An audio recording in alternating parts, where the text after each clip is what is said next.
Hello everyone and welcome to the channel. In this video, I will show you exactly how to hide messages on Discord.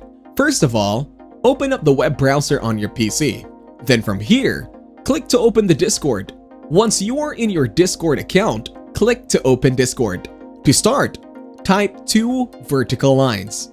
You can find this key on the same key as your backslash. Just hit Shift and then the backslash key to produce these vertical lines.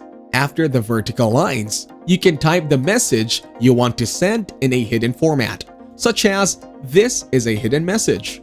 To complete the hidden message, type 2 more vertical lines.